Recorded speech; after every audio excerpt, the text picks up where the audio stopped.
Voilà, nous sommes de retour avec vous, Epiphat Djabi, bonjour. Bonjour Jacques Degbé. Bonjour à tous. Voilà, ce matin on va parler de numérique et de mœurs. On parle de cette affaire qui défraie la chronique, l'affaire Balthazar, je suis tenté de dire, non? Oui. Une affaire qui, en tout cas, a vu le jour en Guinée équatoriale, et au-delà des frontières de la politique, ça soulève une question plus vaste et universelle, la relation des hommes que nous constituerons avec le numérique et surtout nos mœurs. Cette affaire peut certainement servir de miroir et de leçon, non seulement pour les personnalités publiques, mais aussi pour chacun d'entre nous. Quand on sait que l'on est influent ou non, les vies sont toujours exposées aussi, et la vulnérabilité numérique également. Vous avez suivi de près tout ce qui s'est passé. Ce monsieur qui a pris le vilain luxe d'enregistrer ses ébats avec des nombreuses conquêtes qu'il a eu en tout cas à mettre sur sa liste, et bien évidemment aujourd'hui c'est un véritable scandale parce que ces vidéos circulent partout dans le monde. Il a une famille, il a des enfants. On apprend le décès déjà d'une de ces nombreuses filles qui se sont données à cette folie avec ce dernier. Déjà, Jacques Degbé, quelle leçon vous tirez de cette affaire? C'est dit que notre société est en perdition. Ah. Ouais, parce que ce qu'il a fait jusqu'à présent, je me demande qu'est-ce qui a pu bien lui arriver, qu'il prenne la décision de filmer à chaque fois ces ébats sexuels. Il faut rappeler que toutes les femmes étaient d'accord. Oui, c'est. Il n'est plus seul dans l'affaire. Elles sont toutes d'accord pour que ça soit filmé. C'est ce qui est incroyable. Et dans des toilettes. Les espaces publics, le bureau, voilà. Avec des femmes d'autrui. Oui. Avec des femmes enceintes, oui. Avec des femmes de ses proches, de ses oncles. C'est-à-dire, ça ne s'explique pas. Est-ce qu'il est tombé malade? C'est difficile à expliquer Qu'est-ce que vous condamnez? C'est un scandale. C'est l'acte. Et certainement, c'est pour lui que tout le monde apprend aujourd'hui. Il y a certainement d'autres prédateurs encore terribles que personne n'a pu découvrir, peut-être parce que eux, ils ne filment pas. Qu'est-ce que vous vous reprochez? Ce sont le fait qu'il ait eu des relations multiples non protégées avec des femmes et filmées, des femmes qui sont pas pour lui, des femmes qui sont enceintes et autres, ou carrément le fait qu'il les enregistre. Les deux. Voilà. Parce que aller coucher avec les femmes d'autrui, c'est vrai, il y a des jeunes filles dedans aussi, mais les femmes d'autrui, des femmes enceintes, est-ce que lui, si on fait ça à sa femme à la maison, il sera d'accord?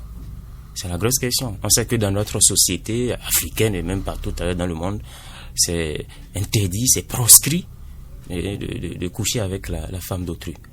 Maintenant, au-delà de ça, il filme ses ébats-là, pas avec sa propre caméra, mais la caméra, un équipement acquis pour sa structure. Parce qu'il est directeur général d'une structure nationale en Guinée équatoriale. Donc, une caméra qui devait servir pour le bien public. Lui, il prend ça pour filmer ses propres ébats sexuels. Ça ne s'entend pas, ça ne s'explique pas. Et je crois qu'il y a des prélèvements qui ont été faits pour voir s'il est malade. Vous imaginez la conséquence?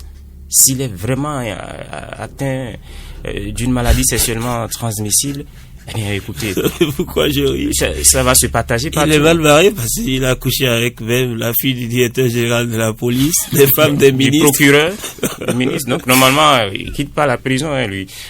C'est inimaginable, c'est un scandale sociétal et c'est ça, vous avez dit.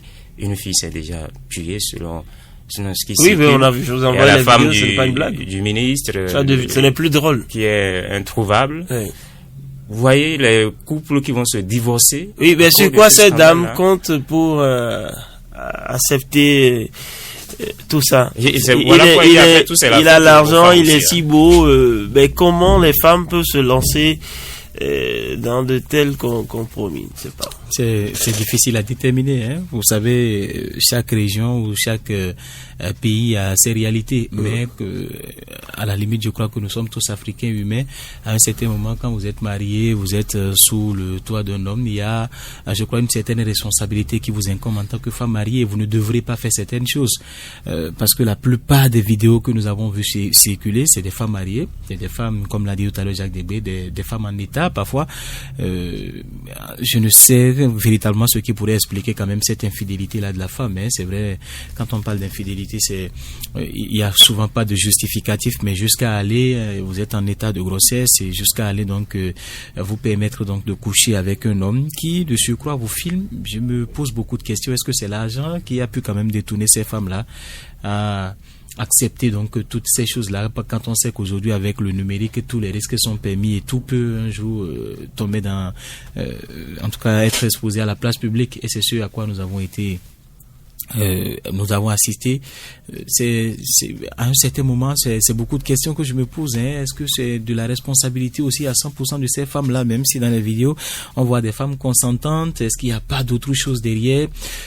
C'est difficile à déterminer, surtout que ça se passe un peu loin de nous. On ne se base que sur des spéculations. Qu'est-ce que vous dites que ça ne se passe pas aussi chez nous? Non, ça se passe chez nous, peut-être de façon voilée. Vous l'avez dit tout à l'heure à l'entame qu'il y a des prédateurs aussi peut-être sérieux que Balthazar aujourd'hui. Sérieux? Peut-être qu'il y a des que ce soit en Guinée ou chez nous. C'est des démons déguisés en peau d'homme, hein, c'est monsieur. Oui, c'est des cas condamnés simplement. Ouais. Il y en a qui vous présentent un aspect beaucoup plus sérieux. Est-ce que c'est la pauvreté? Parce que vous souvenez-vous de l'affaire Porti Porta où les belles dames de l'Afrique vont se retrouver à Dubaï pour des saletés, tout ce que vous savez, et reviennent avec des iPhones et un peu d'argent. Ben, est-ce qu'au nom de la pauvreté, on va se rabaisser autant? Non, moi je ne veux même pas qu'on se cache derrière l'idée de pauvreté. Vous avez parlé de la femme d'un ministre. Elle manque de quoi en tant que telle? Elle manque d'attention. Elle manque d'attention. Général de la police. Elle manque d'attention. Peut-être, mais elle n'en parle pas avec son mari. Est-ce que c'est suffisant? Voilà, il faut en parler. Ça ne suffit pas pour aller jusqu'à cette extrémité-là. Donc, je ne crois pas, quand vous voyez ces femmes-là, c'est des femmes d'une certaine classe sociale. Mais elles sont de mœurs légères. Hein, de mœurs légères, malheureusement. Je ne sais pas ce qui se passe en Guinée équatoriale pour que les femmes... C'est surtout le consentement dans les vidéos, elles sourient. J'aurais appris des histoires sur des ethnies dans leur pays, ben, c'est autre chose. Hein. Si vous pensez que ce sont les mêmes réalités, ben en somme... C'est vrai, il y a l'infidélité chez nous aussi, il y a beaucoup de choses qui se passent dans les bureaux. Enfin, mais je ne suis pas sûr qu'on atteigne le niveau de... Il y a eu un message où on disait que les femmes vont se regarder de façon... vont se jeter des regards accusateurs. Hier, c'est incroyable. C'est bizarre, l'Afrique est en train de perdre ses valeurs. Porti Porta, et puis cette affaire de Balthazar. Comment recadrer tout ceci? Oui, recadrer cela, je crois que ça passe aujourd'hui par l'éducation. C'est personnel. Oui, parce que les enfants, même des femmes mariées, c'est devenu un feuilleton. Hein, tout le monde regarde. Oui.